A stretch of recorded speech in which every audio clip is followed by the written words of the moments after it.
আগে ট্রেনে না বলে দাবি করলেও ব্যবসায়ী জুলকার নাইন সম্পর্কে এবার মুখ খুললেন সুশান্ত ঘোষ। জুলকারের অভিযোগ নিয়ে প্রশ্নের জবাবে বিস্ফোরক 108 নম্বর ওয়ার্ডের তৃণমূল কাউন্সিলর। তিনি বলছেন 2000 বর্গফিটের যে জমির কথা বলা হচ্ছে সেটা সরকারি জমি, ওই জমি জুলকারের নয়। গত 15 বছর ধরে ওখানে সরকারি জমি দখল করে বাড়ি হয়েছে, তার দায়ভার আমি নেব না। আর কি বলেছেন সুশান্ত ঘোষ শোনাবো।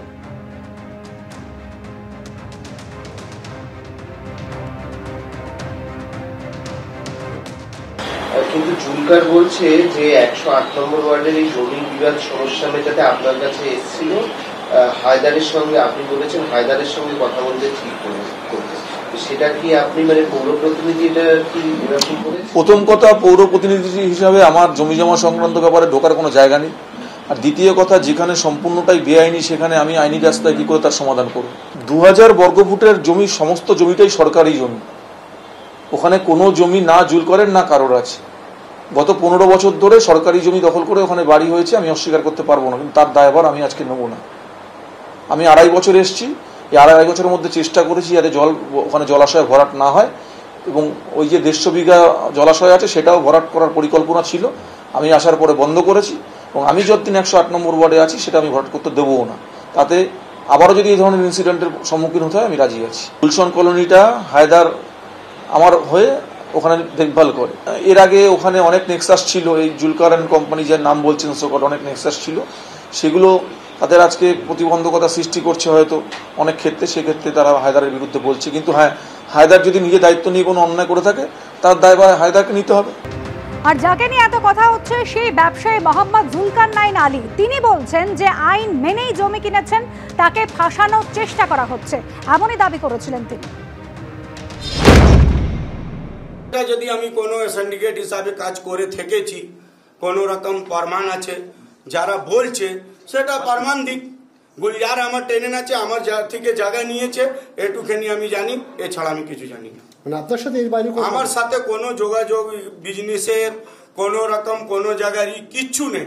এটা সমস্ত মিথ্যে মামলা, ফাঁসানো হচ্ছে আমাকে।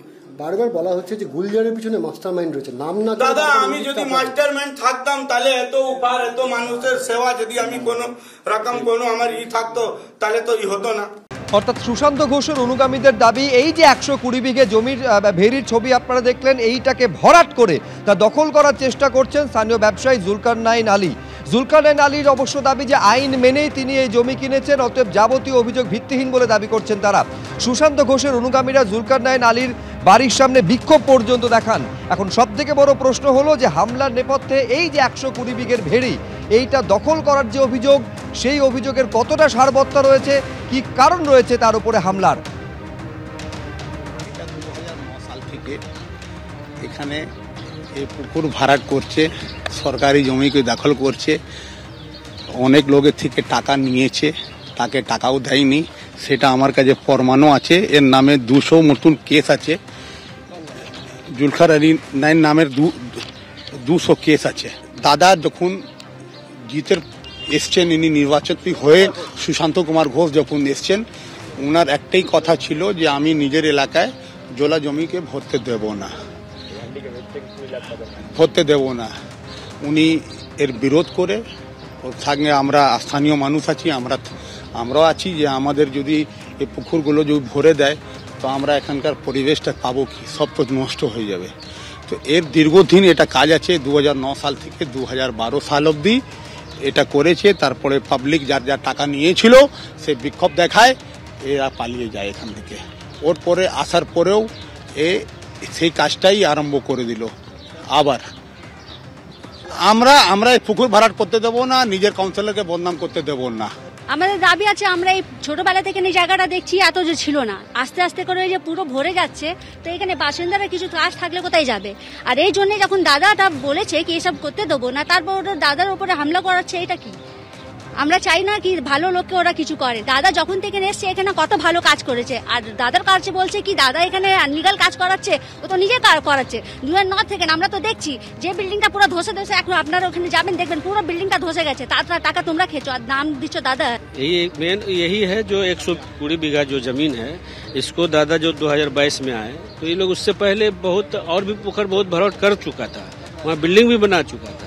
ये सिंडिकेट काम करते चला आ रहा 2009 से।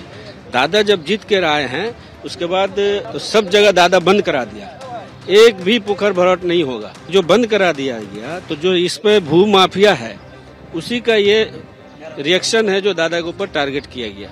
मेन कारण यही 120 बीघा जो जमीन है, जमीन या पोखर के शकल में। अभी तो देखिए कहाँ पर आज यहाँ आ गया, अब और आगे रात में होता है सर। ये तो एक सैंपल है सर, बहुत ऐसा जो भर के बिक्री भी कर चुका है।